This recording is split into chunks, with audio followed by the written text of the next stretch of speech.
People, the problem here is that I get many people every year that goes into this thinking that they feel okay with the fragmentation patterns and the mass spectra. The problem is that they don't do enough example problems. And when they actually see one in front of their face with no other thing there, then they get confused and they get easily sidetracked. And then it's almost like, well, what did I even study? I don't know anything at all about what's going on here anymore. So I want to do some example problems and give you a better feel about what you might see in the testing portion of the class. So one of the simplest types of problems would be something that looks like this, and it says, what is the molecular ion peak and what's the base peak? This is just very basic kind of stuff that you should be walking away with in this class. And it looks like the base peak, it's always the tallest peak, right? So right there it is. And it looks like that's at 45. So the base peak is going to be 45 here. And the M peak is going to be the largest line that I see over on the right-hand side. Now, keep in mind, there's isotopes that are going to be present. You're going to see small little signals that are going to be there, but that's no big deal. So here is a small little isotope peak.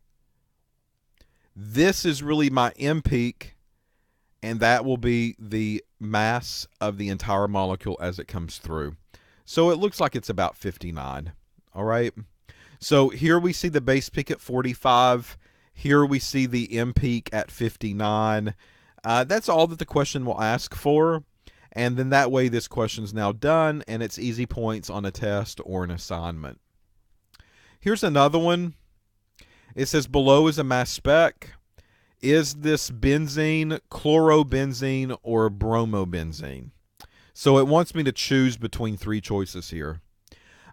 Okay, so I know that the difference here, this is bromo, Br, this is chloro, Cl, and this is benzene that has no halogen at all.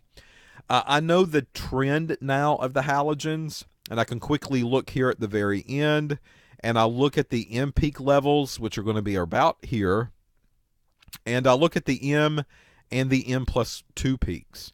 So here's 150. That looks like it's 155. So this looks like it's 156. Then that's 157. And this looks like it's 158. So this is the M peak, and this is the M plus 2 peak that I'm regarding. Each one of those, of course, have their own isotopes, and that's what we see down here at the very bottom.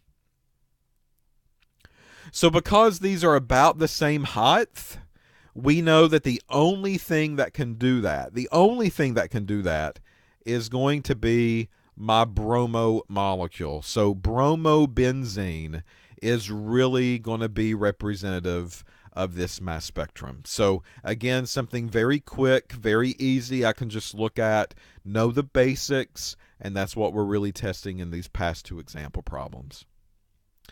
Now, these are the ones that I really like because it blends everything that we've learned up to this point in a way. Up at the top, you're going to see an infrared. So don't think that you're out of the infrared swamp yet, because these things can still come back to bite you. And then down here at the very bottom, this is the MS. And this is the power of the instrumentation that I have. So someone gives me a liquid. I have no clue what it is. I run it on infrared. Well, I get basically the spectra up at the top. I run it on mass spec, and I get the spectrum that's down here at the very bottom. Now, if I had an FTIR, it could cross-match the database, tell me what it is. If I have a database on the MS, it could cross-reference that database and tell me what the molecule is. I don't really have to think about anything. I just run it. But what's the fun in that? What if we didn't have databases? What if your company didn't want to spend thousands of dollars for that software? What do we do? All right, well, if I take a look at this infrared up here at the very top, I see this kind of dominant dip here in the front. This is kind of giving rise to an alcohol group, an OH group, right? Don't really see anything else that's present that I want to kind of take away from that. There's no carbonyl, which means there's no aldehydes, no carboxylic acids, no ketones, no nothing, no amides. So I'm just going to assume the OH group, and that's really all that we got to worry about. This gives me a starting place. This gives me OH. This also takes away 17 from the total mass. So it gives me a good place to kind of start building my molecule up. The mass spectrum's down here at the very bottom. It looks like this is about 59, right? So 55, 56, 57, 58, 59.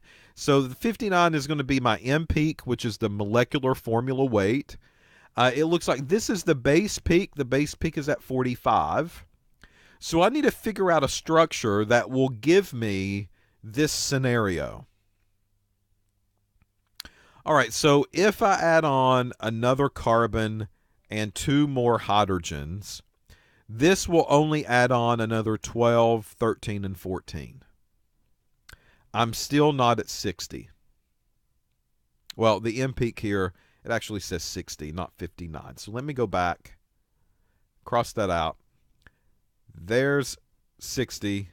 That's the M peak, which is kind of making sense because this is an OH and we said they had very small M peaks to begin with, right? So at least I was nice and gave you that information. So these two added up is not going to get me to 60. I'm going to add another CH2 on here, which adds on another 14.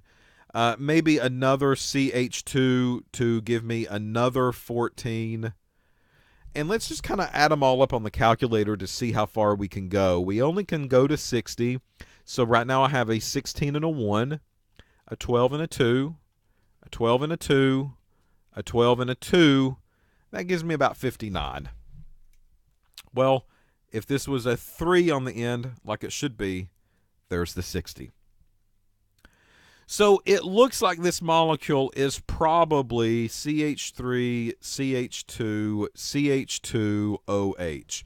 But that is not the only way that I can draw that structure, right? We do have a different option here that's existing. That's a CH3, a CH, a CH3, and an OH here in the end. And I've got to maybe figure out which one of these is it, right? And the only way that I can do that is if I use the fragmentation pattern of those molecules. If I don't know the fragmentation pattern, I'm not going to be able to determine really which one I've got. So I'm going to erase all of the scribble that's up here. We know there's an OH now.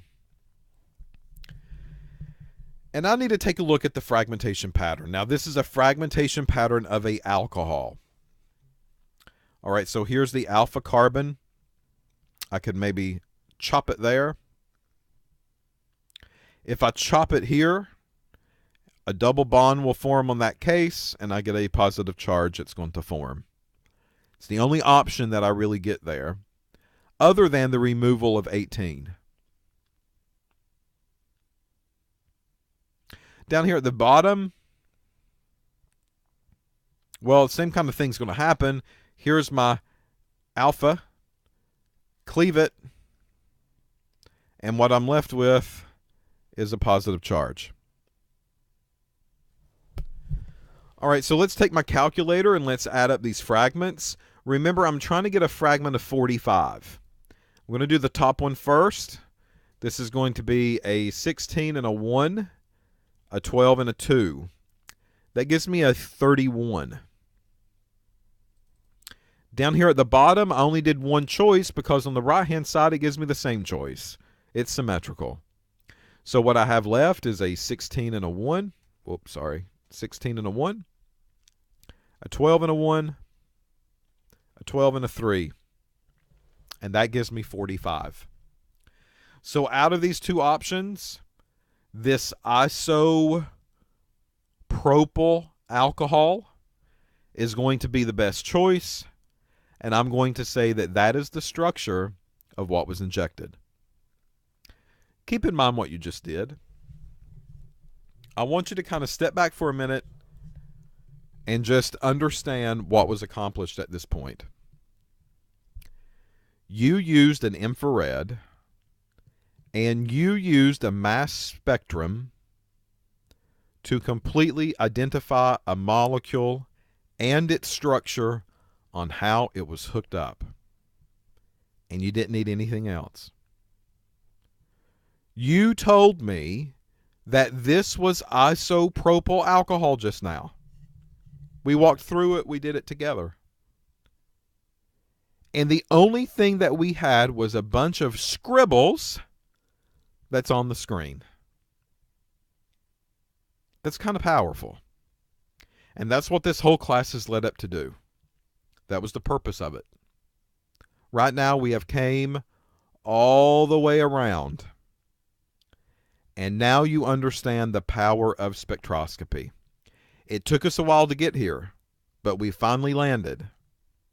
And we can now identify unknown compounds based on a bunch of curvy lines and single straight lines that show up on a sheet of paper. It's kind of nice when you think about it that way. Let's take a look at another one. Here we go. Infrared and a mass spectrum down below. Well, you know, in the previous video, it looks like this is an OH group, right? So I know that I have to have an alcohol. It looks like 60 is going to be the fragment here that's the M peak. That is very dominant. It just so happens to be pretty large here in this case. So we kind of already done some of those choices. I mean, that's what we did in the previous video, right? So we said that these can actually come to us in two different forms. There they are. And when we started doing the fragmentation pattern, we said this was the alpha carbon, so that thing can cleave. And what we would get is a fragment here that weighs 31.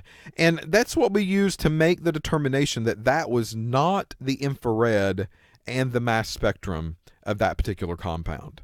We had a 31 here. This one gave us a 45. This one did not. That's why we picked isopropyl alcohol here. But guess what? Here's the infrared and here's the mass spectrum, because there's the base peak. It's 31. Here's the M peak. It's 60. If I take this compound, add up the formula weight at 60. If I cleave it at the alpha carbon like a traditional alcohol would cleave, this gives me 31.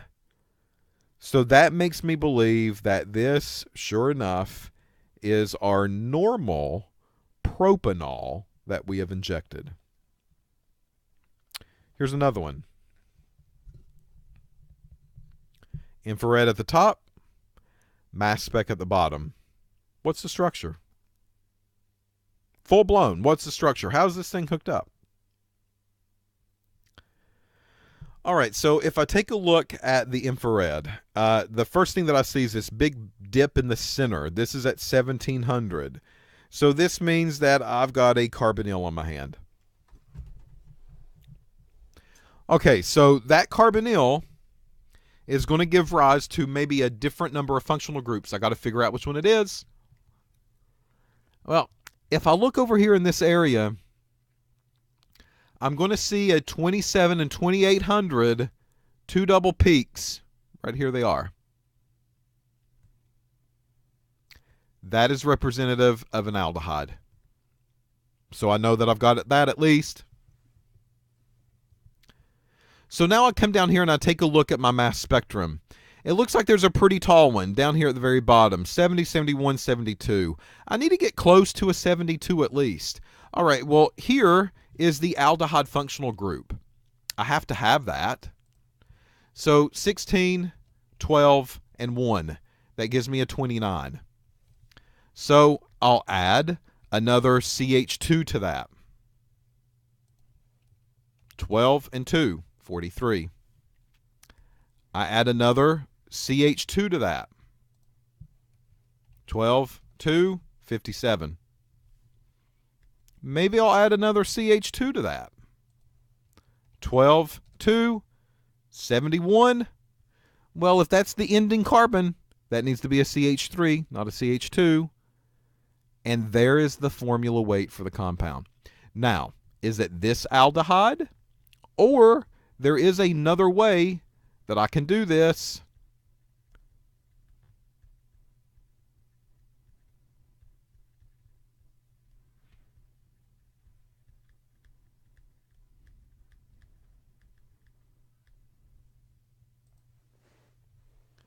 So, which route is it? That we'll talk about in the next video. In the meantime, see if you can figure it out to get the correct answer. And then check yourself with me next.